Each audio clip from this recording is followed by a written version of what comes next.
পৃথিৱীৰ 5খন দেশ য'ত এগৰাকী মহিলাই দুজন স্বামী ৰাখিব পাৰে, য'ত দ্বিতীয় বিবাহৰ বাবে মহিলাৰ ওপৰত নাই কোনো বাধা আৰোপ।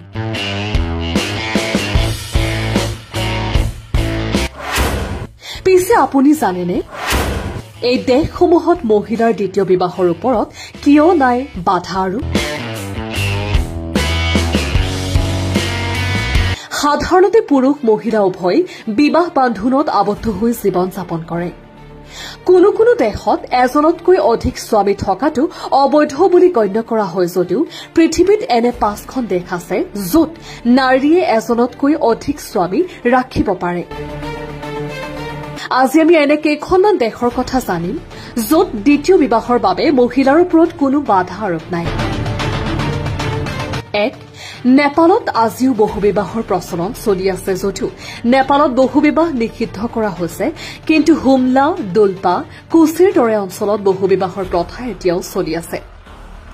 ইয়াৰ মহিলাসকলে নিজৰ ইচ্ছা অনুসৰি এখনতকৈ অধিক বিবাহ কৰাব পাৰে। কোনো আইনে এই বিষয়ত নাৰীক বাধা দিব নোৱাৰে। 2. নাইজেৰিয়া। নাইজেৰিয়াত বহুবিবাহৰ অনুমতি দিয়া জনজাতিও আছে। উত্তৰ নাইজেৰিয়াৰ এৰিগয়েট পলিয়ান্তি অতি জনপ্ৰিয়। আজিও মহিলাসকলে এজনতকৈ অধিক স্বামীক বিয়া কৰায়। 3. কেনিয়া।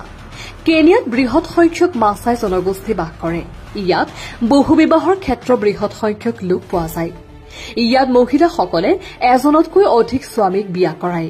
এই ধাৰাটো অতীতৰ পৰা প্ৰচলিত। 4. চীন।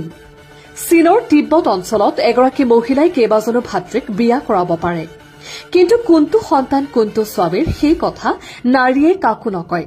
লগতে তেওঁৰ সকলো সন্তানৰ যতন সমানে লয়। 5. ভাট। নীলগিৰিছৰ টুডা, ট্ৰাভাংকুৰৰ নায়েৰ, উত্তৰাখণ্ডৰ জোনছাৰ বাবাৰ, অৰুণাচল প্ৰদেশৰ গাইলং, কেৰালাৰ মালা মানেছাৰ আদিত বহুবিবাহৰ প্ৰথা আজিও প্ৰচলিত। ইয়াত মহিলাসকলৰ এজনতকৈ অধিক পুৰুষক বিয়া কৰোৱাৰ সম্পূৰ্ণ অধিকাৰ আছে। নিউজ